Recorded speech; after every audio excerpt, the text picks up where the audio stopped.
Bonjour à toi, jeune truite.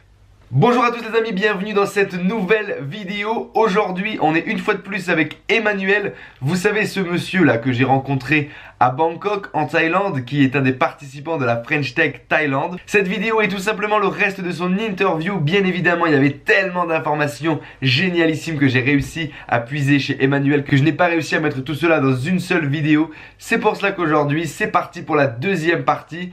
On est parti pour à peu près un peu plus de 20 minutes de vidéo, mais je vous garantis des pépites, des informations essentielles dans la réussite de la création de votre projet. Allez les amis, on ne perd pas une minute de plus. C'est parti pour la deuxième partie de l'interview avec Emmanuel. N'hésitez pas à partager, à mettre des commentaires, à liker, à taguer vos amis sur cette publication. Dans tous les cas, moi je vous dis à très vite. Gardez la patate. À tout à l'heure après la vidéo. Ciao. Ok, génial. Alors rapidement, du coup, si on doit faire un petit récap. 4 étapes qui t'ont permis d'aller vers le succès, c'est du coup démarrer et tester cette première idée de Airbnb qui marchera jamais pour justement passer à autre chose. Le nouveau Uber, ok, tu testes, va voir si tu peux le vendre, casse-toi la gueule et fais un vrai truc derrière. Exactement. Ok, derrière tu reviens à tes esprits, tu montes tu prends le feedback de tes amis, de ta famille. Ta famille, ils vont te dire ton idée elle est géniale.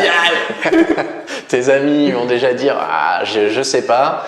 Et des personnes de l'extérieur que tu connais, ces gens-là vont te dire la vraie opinion en fait. Ok. Voilà. Donc tu vas chercher le feedback. Tu vas chercher le feedback. Tu montes un truc, tu mets au fond, tu confrontes et tu t'adaptes. Ok. Le mot-clé c'est adaptation.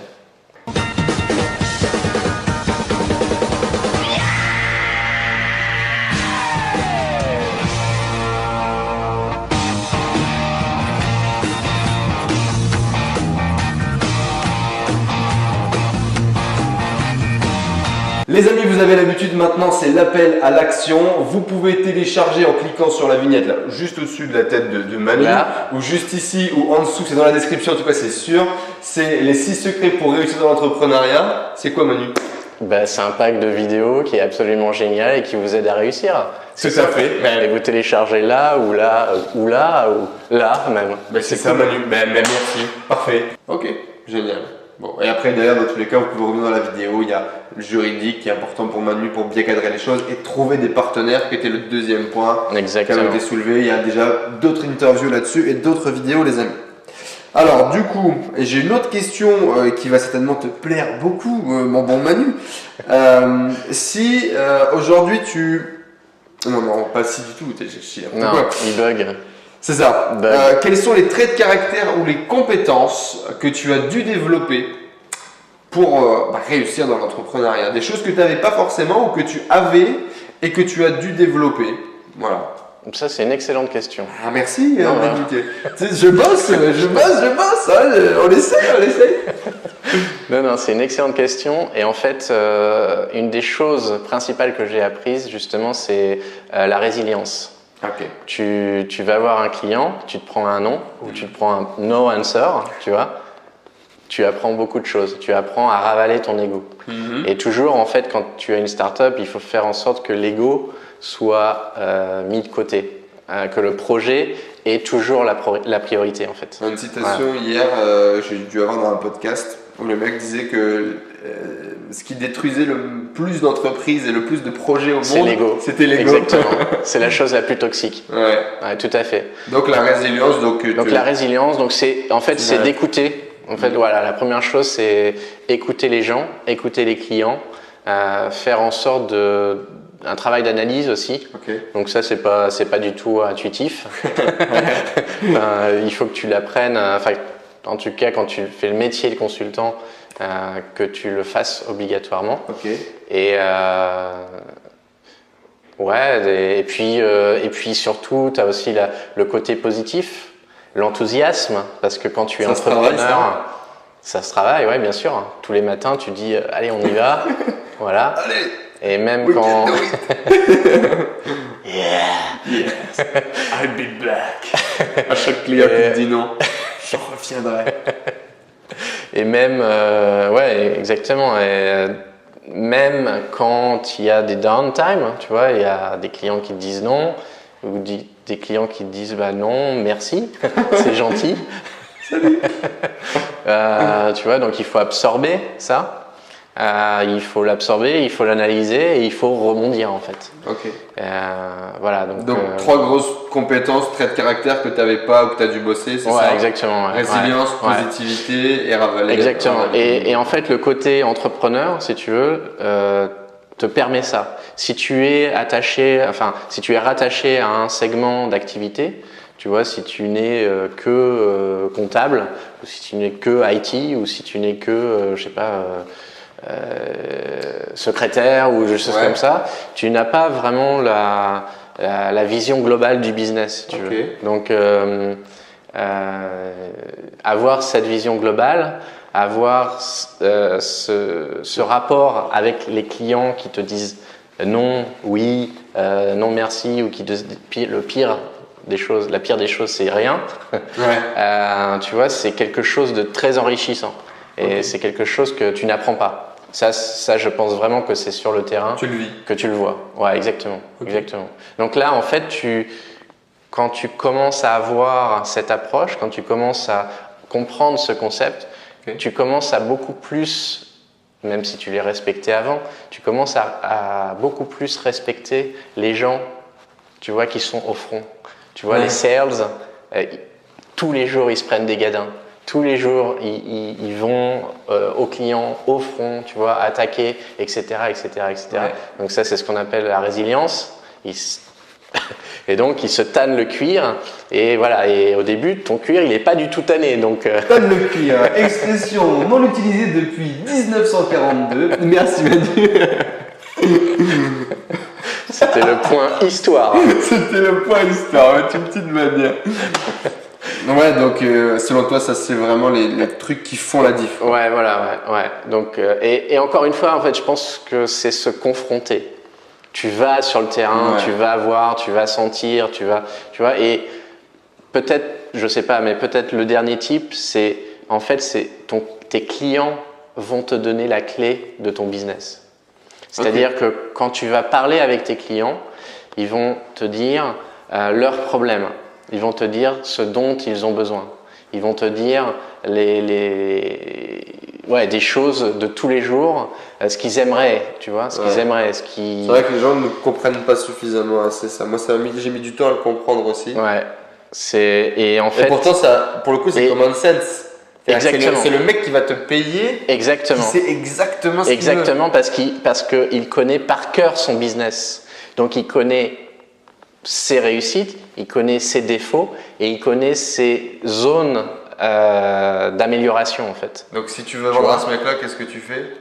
Si tu veux vendre à ce mec-là, il faut l'écouter. Il faut lui demander. Tu l'écoutes, il va te parler, tu réfléchis et si ton module, si ta solution, si tes développements, etc. Correspondent à ses attentes, bingo. T'as un client forever. Ouais, vous avez vu, c'est facile.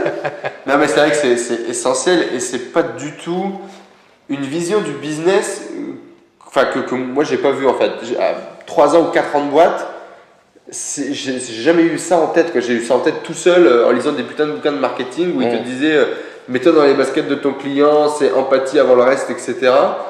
Et alors que nous on est là à vouloir builder un truc et après essayer de le rentrer de force chez le gars, alors que c'est pas ça, alors que t'as juste à lui dire mec tu veux quoi, ok je l'ai quoi, tu vois. c'est tout à fait ça et c'est énorme. Mais toi tu bosses comme ça depuis combien de temps? Quelles sont tes aspirations, tu vois, quelles sont tes aspirations, quels sont tes problèmes et quelles solutions je peux apporter. Tu bosses comme et ça quelles solutions je peux apporter sur du long terme, pas seulement du one shot. Voilà. Depuis en fait que j'ai ma boîte en fait depuis 2 ans. Ok, avant tu avais moins ce truc là. Avant j'étais plus spécialisé, tu vois, donc j'étais moins confronté aux clients. J'étais moins au front. Ouais. Voilà. Okay. Donc vraiment se confronter aux clients, de prendre le pouls, prendre le pulse. Et ça t'est venu comment? Ça t'est venu tout seul? Ça t'est venu? Ah bah il n'y a pas le choix. Tu commences. C'est ça t'est venu. Tu n'as pas d'autre choix que de le faire, sinon tu meurs. Ok. Tu vois. Ça t'est venu par la fin en fait. Par la fin, faut trouver un truc. C'est ça, être entrepreneur, c'est ça, c'est souvent ça quoi. Ouais. Tu acceptes de sauter dans le ravin et tu vois, il n'y a pas forcément de parachute derrière quoi. Donc, citation énorme de je ne sais plus qui, mais vous allez la retrouver. L'entrepreneuriat, être entrepreneur, c'est sauter du ravin et savoir se construire un parachute pendant la chute. voilà, exactement, c'est exactement ça. Complètement débile, quoi. Mais ouais, il y a de l'idée, ouais. Après, faut quand même exactement ne ça. sautez pas, hein. Ne sautez pas. Non, c'est trop risqué. Sautez de façon imagée, hein, c'est une métaphore. Allez pas vous jeter dans le canal, hein. Bon, merci. Manu vient de nous faire tuer la moitié de la France, hein, parce que tout le monde écoute mon YouTube, monsieur. Ok, génial. Du coup, pour cette trait de compétence, ce qui est important surtout à retenir de ça, c'est que c'est pas parce qu'aujourd'hui vous n'êtes pas, parce que vous n'êtes pas né avec certaines compétences, certaines qualités, que vous ne pouvez pas faire. Exactement. Aujourd'hui, vous n'êtes pas positif, bah ça se bosse. Il vient de nous le dire, Manu, et il l'a vécu. Aujourd'hui, vous abandonnez à chaque échec, c'est cool, parce que du coup, vous serez que meilleur demain. Et il faut vraiment rester là-dessus, quoi, finalement. Il ne faut pas vous focaliser sur aujourd'hui, je ne peux pas, donc c'est fini.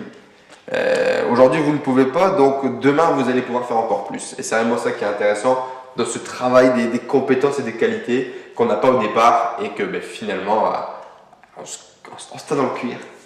On se tape dans le cuir, on va obtenir. Exactement, ouais. Est-ce que tu gagnes bien ta vie ou est-ce que ton expérience d'entrepreneur t'a permis de bien gagner ta vie? Oui, donc j'ai bien gagné ma vie, Ouais. je gagne bien ma vie, mais j'aspire à plus. Donc là, en Ok. fait, tout l'argent que je gagne, je le réinvestis dans ma société Ok. pour évidemment toucher le super jackpot. Alors, Non, justement, les développeurs, tu vois, les project managers, les développeurs, ça coûte cher. ok. Donc, Tu veux embaucher aujourd'hui ou tu veux des nouveaux partenaires en fait, j'outsource pas mal, mais ça coûte quand même cher si tu veux des bons. Tu vois, il y a pas, Ouais, c'est clair. il y a pas 36 solutions. Donc il faut plus mettre de le moyens pour pouvoir investir, faire de Voilà, plus de donc projets. tout l'argent que je gagne est réinvesti systématiquement dans la société pour créer des applications mobiles, pour créer, tu vois, Ok. voilà, tout ça, si tu veux, pour améliorer l'expérience client et que les clients restent avec toi. Si tu étais resté cadre à Paris, que ce soit en prof de physique ou en ayant pris un job dans une boîte en IT, tu aurais gagné plus ou moins pareil? Non, j'aurais gagné moins. J'aurais gagné moins, mais il y aurait une sécurité du métier qui est là. Tu as un CDI en France, même si c'est pas garanti, tu vois, tu es difficilement Surtout virable. aujourd'hui, Donc, tu as quand même énormément de coussins. Ouais. C'était quoi la Attends, j'ai pas mis la pince. Le mot-clé, c'est coussin. C'est ça, il fallait retenir un mot-clé. Ok, Ok. donc coussin. Voilà, Donc les ouais, coussins. donc non, enfin oui, Il y a des énormément de coussins. coussins quand on est en CDI aujourd'hui. Tu as une sécurité de l'emploi qui est là. Quand tu es entrepreneur, tu n'en as pas. Ouais. Donc, Mais ça vaut le coup? c'est un peu. Ah oui, c'est C'est incomparable? irremplaçable, hein, incomparable. Ouais. Ok. C'est un peu la différence, c'est un peu animal domestique, d'accord, Ouais. et animal sauvage, Selon toi, c'est ça? d'accord. Un entrepreneur, c'est un animal sauvage. Ok, cool. Ça me fait très plaisir à mon pote Taylor qui tient un podcast avec ça. Avec Sur les ours. Non, mais c'est vraiment ça en fait l'idée. C'est il invite des entrepreneurs et ils appellent ça la jungle room. Ouais, voilà. Et ouais. il dit que chaque entrepreneur, tu représentes un animal et c'est vraiment l'idée. Exactement. Voilà. Ok. Donc un animal domestique, tu lui donnes de la nourriture tous les jours. Tu donnes la bectée. Bah, il est gros. Tout va bien. Et C'est ici, une on est patate de tous sofa. minces, c'est la crise. Et voilà.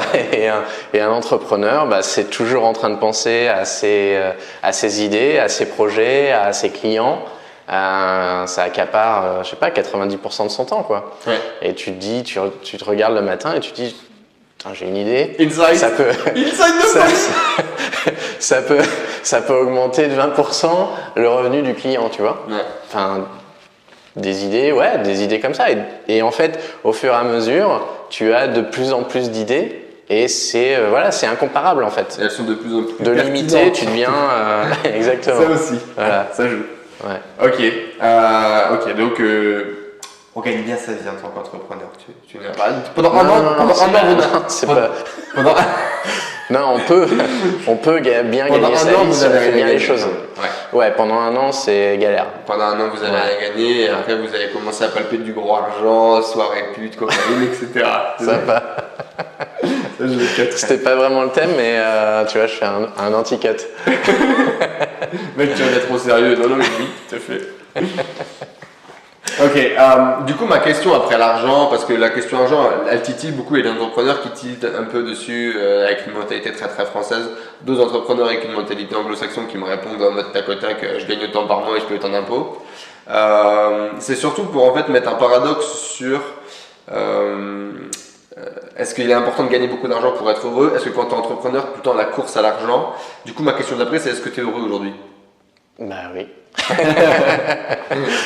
Non, j'ai une femme, j'ai une petite fille de 2 ans, j'ai ma société qui tourne, tu vois, donc tout va bien, quoi. Ça va bien? Ouais, super. C'est parfait. Ça peut aller super vachement mieux, mais tout va bien. Mais je pense que quand on est aussi un entrepreneur, on est un petit peu, tu vois, toujours, pas sur ses gardes, mais on sait jamais de quoi demain sera fait, okay. Tu vois, donc il y a toujours un côté... c'est toujours un peu machiavélique, essayer de calculer ce qui va se passer au coin de la route, quoi. Voilà, exactement. Ouais. Est-ce que tu penses que la Thaïlande, du coup, ça a été un vrai boost pour toi? Parce qu'à la base, tu viens ici, tu sais pas trop pourquoi tu viens pour le challenge, on y va. En fait, pour l'adaptation, la Thaïlande, c'est très bien. Parce que c'est un autre monde par rapport à Paris, par rapport à la France, par rapport à l'Europe. Ouais. C'est vraiment, ça n'a rien à voir au niveau culture, au niveau climat. C'est un boost personnel sans aucun doute. Au niveau professionnel, si on n'est pas entrepreneur, là, ça peut être plutôt négatif, je pense. Ouais. Il faut pouvoir faire ton job toi-même, quoi. Faut pouvoir ton boulot. Ouais, absolument. Ou tu deviens cadre dans une des grosses boîtes qu'il y a ici, mais sinon... Ouais, mais c'est très difficile en fait. Okay. Enfin, c'est de plus en plus difficile. Par contre, en tant qu'entrepreneur, du coup, ici... En tant qu'entrepreneur, en fait, voilà, en Asie, il y a beaucoup de vibrations. Ça bouge beaucoup, il y a beaucoup d'énergie. Yeah. Et ça bouge beaucoup, il y a beaucoup d'énergie. Et les gens, en fait, se network beaucoup. Donc là, aujourd'hui, à Bangkok, il y a une explosion de networking events. Vraiment, il y en a un tous les jours. Si je voulais, Ah ouais. Ouais, c'est complètement hallucinant. Et donc les gens se network, les gens se rencontrent et en fait n'hésite pas aussi à te donner ta chance. Ok. Tu vois. Vraiment un moule un peu anglo-saxon. Ouais, exactement, parce qu'en fait, on passe tous par là. Et en fait, il y a un bon esprit, donc il y a des choses comme, enfin pour les francophones ou même les anglophones pour la French Tech en tout cas, mais la French Tech c'est en train d'exploser aujourd'hui. Mais on va en parler d'ailleurs un peu de détails là juste après pour que tu nous parles de tout ça. Voilà, il y a le Bangkok Business Angels aussi qui booste, il y a énormément de clubs dans tous les sens, australiens, tu vois, anglais, allemand, etc. Donc vraiment ça se network beaucoup. Ouais. Donc il y a beaucoup d'activités business liées à ça et c'est vachement intéressant. Voilà, donc si on est entrepreneur, c'est un super pays à vivre parce que la vie n'est pas très chère encore. La vie est douce, les gens sont très gentils, naturellement gentils. Donc ça c'est une qualité qui est un peu difficile à apprécier quand on est en France, surtout quand on est à Paris. Mais ici, les gens sont vraiment adorables. Donc, c'est un des gros avantages de la Thaïlande. Et donc, ils sont non agressifs. Donc, tu vois, il y a vraiment un flux. Tu vois, il y a une douceur de vivre qui est très agréable. Ok. Et donc, c'est à comparer avec d'autres pays de la zone comme Singapour, Hong Kong, où c'est beaucoup plus tendu, beaucoup plus actif. C'est beaucoup plus stressé, voilà. Et le Vietnam aussi, qui est aussi très stressé, tu vois, vraiment très money oriented, tu vois, des choses comme ça. Et, orienté vers l'argent. Moment de traduction. Voilà. Et voilà. Ok, bah c'est déjà beaucoup, c'est déjà bien. Donc aujourd'hui tu es heureux, tu gagnes bien ta vie. Ouais. Et si tu avais la possibilité de prendre la voiture de Marty et de notre bon vieux Doc et de retourner 10 ans en arrière, qu'est-ce que tu te dirais à toi-même? Pas 10 ans du coup, ça fait 16 ans toi que tu entreprends. Avant de partir, quand tu avais 25 ans du coup, ton pote te propose le truc, tu retournes en arrière, toi maintenant, qu'est-ce que tu te dis? C'est une super question. Décidément. Qu'est-ce que je me dis? Ben, tu vois, déjà, je me donnerais tous ces conseils-là, tous les conseils que je t'ai donnés là tout de suite. Génial. Ça tombe bien. Vous les avez, les amis. Ça tombe bien. Et bah, c'est déjà pas mal. Ce qui est déjà ouais, pas mal parce que en fait c'est beaucoup de sueur et de souffrance pour les avoir ces conseils. Bien sûr. C'est d'acheter, je sais pas, le domaine facebook.com, tu vois, iphone.com, ouais, c'est comme ouais, trop facile, pas assez drôle. Back in time. Back in time. Alors tu achètes tout. Back to the future. Ouais. Le numéro du loto. Non, déjà ces conseils-là et de faire en sorte que ça rentre, quoi. Parce que quand t'es jeune, tu t'en fous des vieux cons. C'est ça. Ok, donc voilà. Si tu devais retourner en arrière aujourd'hui, tu te montreras cette vidéo. Ouais, tout à fait. En HD, ça serait complètement mal. Et je la partagerai à tout le monde et ce serait génial. Sur quel réseau du coup? Attends, en 2000, il y avait quoi comme réseau? En 2000, bah déjà il y avait pas de réseau social. Il n'y avait pas de YouTube, je crois. Tu prends une cassette, un petit DivX. Oh putain.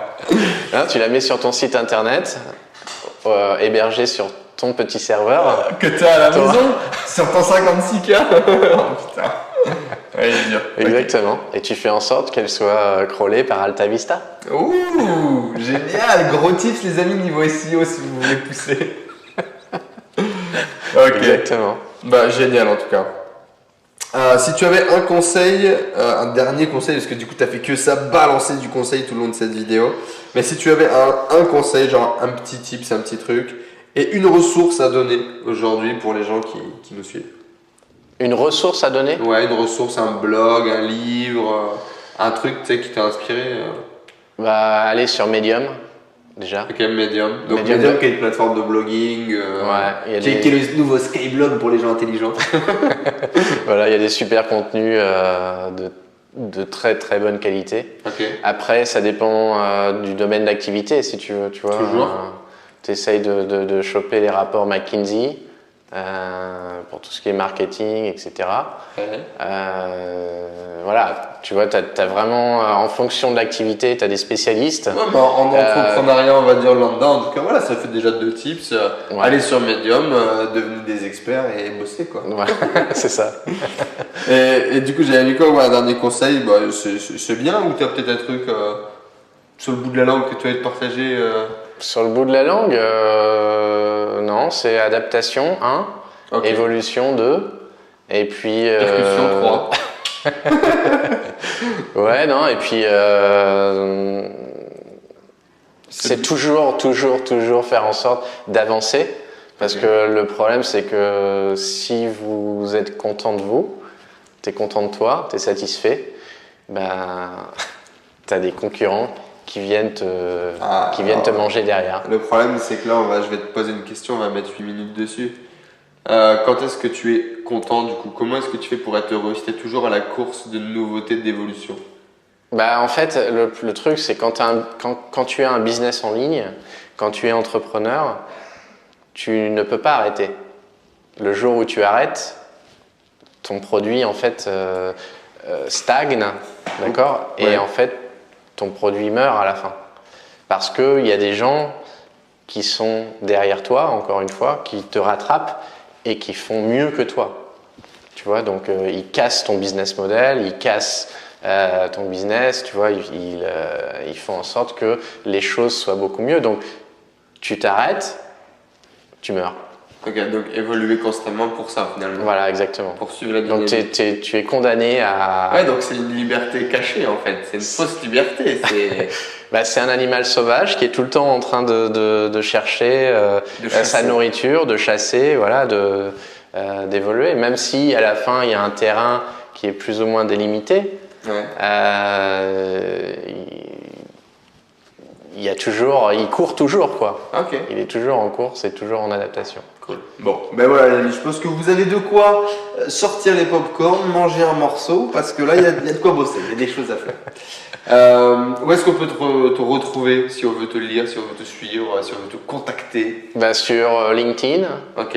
Emmanuel Fauvel. Je mettrai le petit lien qui va Super. dans la description. Gloire. Sur quoi? Sur le site internet de ma société, Astemis. Ok. Aussi, je suis partenaire dans une société qui s'appelle Credevo, donc qui a trait à la recherche clinique, Ok. qui est le Airbnb de la recherche clinique. C'est vrai ouais. en plus. Ouais, ouais. Et donc, on a commencé il y a 8 mois, 9 mois. Donc, on fait l'intermédiaire en fait entre les centres de recherche qui veulent conduire des études projets. sur des maladies, tu vois, voilà, exactement, c'est le et- terme exact, des projets, Et les chercheurs. et des chercheurs, des docteurs qui ont accès à des pools de patients. Donc, on les met en contact. Voilà. Et ensuite, Il y a en de fait, l'argent dans ce domaine-là. c'est monstrueux.